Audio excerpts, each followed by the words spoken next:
organizational perspective, and how do you actually organize and set up process of change. And so that transition between systems thinking and systems change, actually, I lived through my profession. And that was also because of the important connection between Donella Meadows and people like Peter Senge, who was a dear colleague and friend for some time, although they had differences in the way that they worked to apply systems thinking. And so altogether, this arc of building on the work of Donella Meadows has really been around the root causes that are at the basis of our economic system, uh, and that's where we can find actually some of the solution to change in towards the direction of equity and sustainability, um, but also this idea of how do we engage as humans with one another, how do we collaborate, how do we create spaces for change that are transformational, that respect the complexity of systems, as opposed to simply problem solve, but you actually come with an array that you mimic the complexity in the way you show up in the spaces for change. And so for that, I think Donella Meadows, and she loved to be called Dana, so I'll go for Dana. She also embodied that part of the humanities and the heart piece, which I think is extremely important and used to be not included in the package when people were relating to her work, but because of the type of community building that she did, we know that that piece was very important to her. Thank you, Marta. And I'm wondering if we can go a little bit deeper on that particular point. You know, you evoked a question that Dana often posed, which is how do you live your life with all that you know?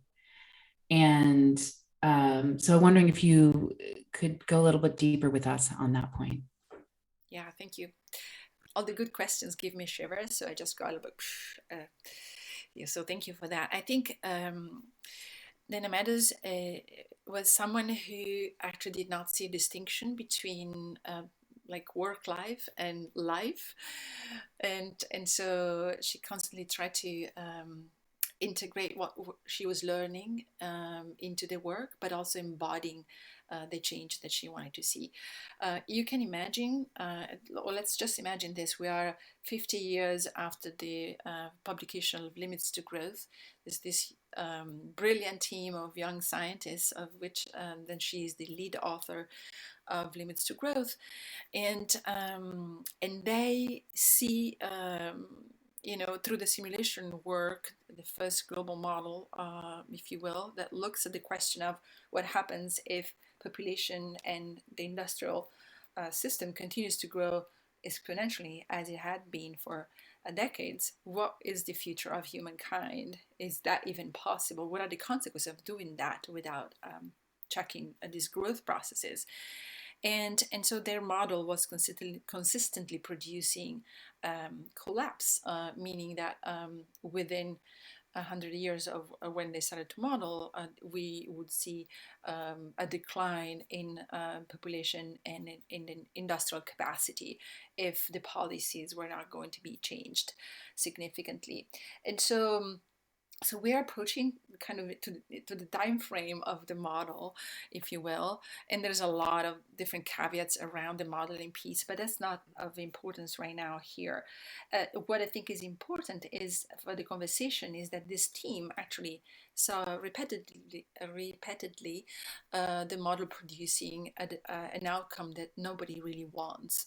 And so while it was not really a predictive model, what they developed was really putting a difficult, inconvenient truth on the table, not only to be seen, but also to be acted upon. So, what will be our choices now that an important truth has been put on the table in ways that cannot be denied?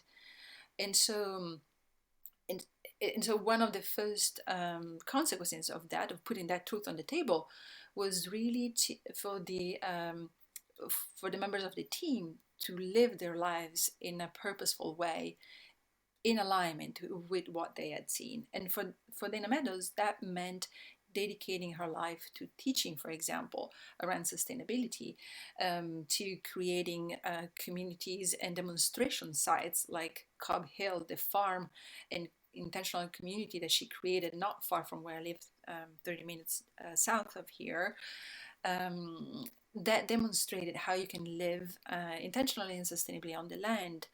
And then she also lived in a very network way. She would, I would say, infiltrate different places, like, but it's like, how do you live a life in a networked way so that you can actually have ripple effects and embody the change in multiple environments, in multiple places. She placed enormous importance to the communication and the voice and being present, so she really prioritized that, especially towards the later part of her life. Being able to tell stories that bring truth, but also in a loving, respectful, I think she uses the term ennobling. I kind of say it like with my Italian accent, but it brings nobility to anyone. It ennobles people who reads her columns, and we have all 1,000+ written pieces by her on our archive, donellameadows.org. Um, so it's an important question for all of us. When I look at her life, it's like, oh, what are those crossroads where she actually made intentional choices to respond to the reality that she was living through and seeing. And to me, she's been always a message of hope. And I think that's in a lot of the environmental work, including the work that I've done also in academia, that piece around hope was missing. And so oftentimes I've heard in different environments, also not so academic, this importance of how do you deliver truth with love, so this dichotomy of truth and love, so that it becomes inspiring and welcoming and inclusive. Thank you. It's so beautiful to imagine that the marrying of her intellectual prowess with her desire to connect. And, in that same sort of vein, you talked a lot about the importance of information flows, which now, gets a little bit to the intellectual side of the work. And I know, this is a particular moment in which we're all sort of enmeshed in multiple information flows. And, you were holding up the importance of information flows for her and now for us. And I would love to hear, sort of how you're seeing that thinking apply in this moment. It feels so germane in this moment when we are living in a time of information overflow. Yes, so information flows are one of the top leverage points in Donella's hierarchy of intervention points or places of power in a system. And she would say that who detains power over information has real power.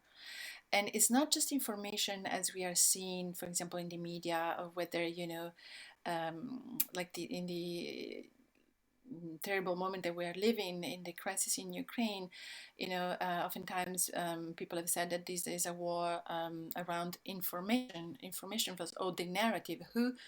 Who is telling what narrative, or who is sharing what narrative? And so whoever has power on the narrative has real power, of course, because the narrative also is the place from where a lot of the structures in systems, or the policies, or the responses to problems emerge. So it's not just information flows, meaning like news type of information, but it's also the narrative, which is more connected to culture and interpretation of the time that we're living in. And so I think she she had multiple ways to engage with the information. She would say that systems go crazy if information is withheld and or distorted. And she would introduce a new commandment: honor information and information flows. So that was the level of commitment, and that led to truth telling being one of the important qualities for the transition to a sustainable future, in fact. And so it is a mix about the flows, so the quantity of information, the accuracy of the information, who has the power on that, the narrative piece, and also, I think, very important is the ability to hold the truth in all of its pain and complexity. And so her frames and diagnostic tools like leverage points, for example, but many others, really are helping in looking at current reality with the right tools. And then from there, she would go beyond and say, well, and that's as far as the systems thinking can take us. But then it's the human spirit that needs to make that leap to transformation, to vision. And that's vision is more like that out of space that touches the heart. So I'll stop here because there's a lot of ramifications around information. Yes, but so apropos, I think. I mean, couldn't be more apropos than in this moment, really, given where we are. And I know that uh, we're both acknowledging that Dana's, sort of Dana's spirit and her work has risen in the zeitgeist over the last, 18 months or more. And I've certainly felt that and been aware of that and been feeling a call, which is what, in part drew us here today. And I'm just wondering if you want to share with the audience why you feel like, with women's voices are worth listening to now, perhaps more than ever, and why hers in particular might be, coming back into the information flow that we're all experiencing. And I also want to acknowledge that I know you wanted to bring Anitra into the conversation at some point, so I want to just look for your cue on that. Sure. Yes, I have noticed. Of course, I mean, this is a particular year, right? 2022, relative to 1972, so 50 years of limits to growth, going back to that work and knowing how Dana Meadows has lived her life in view of that. That's one thread that one could follow. But I think another thread is really that the voices of women are more important than ever, simply because a lot of the systems that have been in place for so long have failed. And so if we are into this kind of systemic failure in many ways, we just need to change leadership models and actually having more women who are able to hold the complexity the way that Donella Meadows has been showing us to do is more important than ever. And so for me, that's very important piece. And I would say that she was operating in very difficult times. I just want to acknowledge the history of women like her at that time. What it meant to really embrace this type of pathway through academia, but also beyond. And so for that, I think it would be very important to hear from Dr. Anitra Torok, who was a contemporary, who is a contemporary of Dana, and I might have something more to share about what that meant for them as women, as leaders in systems work. Dr. Anita Thorpe more applied, perhaps, in terms of the ecological restoration of seagrass beds. She's become internationally famous for that. She's a member of the Club of Rome, the International Club of Rome, and actually, she has a whole Wikipedia page dedicated to her amazing career. So anyone who would like to learn more about Dr. Anita Dorog can do that by simply Googling her name, which I hope someone can put in the chat so that people can just get. I found personally her career very inspiring, and so I'm delighted to bring her here with her voice and share a little bit if I can call you Anitra, just for simplicity here, a little bit about your experience of living that a time of academic, you know, life shared with Dana, and also what it meant for Dana to be the main leader of the main author of Limits to Growth. What did that mean, you know, for a woman like her, and how was that received in that field? Am I supposed to talk now? Yes. Yes, okay. You Could know you what? show your... I'm having some problem with the video, and it's too bad because I think I look pretty good today. Considering my age, I don't look bad. But anyhow, you'll just have to hear me and not see my 80-year-old look. All right. So I think it was very difficult when she sat down to write the book. For the other people in the group to give the reins over to her. But I do have a letter from Dennis, who of course is still alive and who has been divorced from her for maybe 4 decades, saying that he was the leader of the report itself, putting all the data into the J. Forrester model. And then she was the complete author of the book, which has sold 38 million copies, which is Limits to Growth. And then there were 2 updates, one 10 years after and one 20 years after. But he's very generous about that. And what he said is, when they took this book, which was paid for by different foundations, which were brought together by the Club of Rome, then they convinced both she, Dana, and he, Dennis, that in Europe, no books by women sold. So if the book was to sell, it would have to be a man's name. And so they mulled that over for some time because, of course, that isn't intellectually honest. Dennis did do some extensive editing, but he did not write the book. She wrote the book. She sat down and in several months wrote the book. But not the people in the USA or the Western Hemisphere, but the European group of Club of Rome.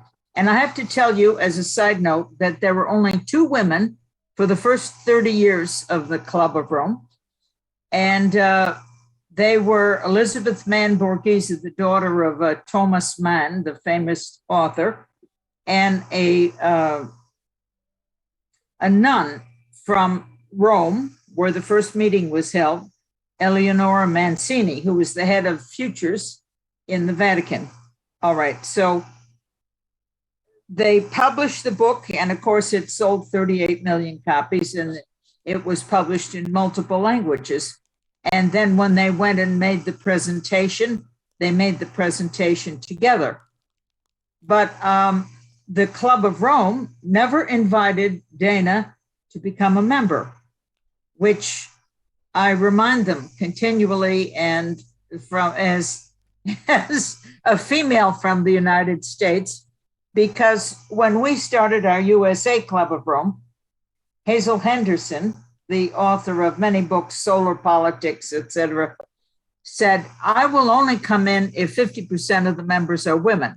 So they ran around and got people like Michaela Walsh, who started Women's World Bank, and Elizabeth Dodson Gray, who was the head of a large divinity program at Harvard University, and Irene Tinker, who started the Women's Conference for the United Nations. All right. But I think the more interesting question is not how poor Dana was set upon, the way most of we women in the 60s and 70s were given Cinderella roles in the kitchen, sweeping up the crumbs from the table. But I think the more important thing is how she went on with her life. And I think she went on doing systems dynamics. And one of the big things she did was a project with IASA, which was in Vienna. And there were 10 conferences on global modeling after her book and Dennis's and her project report.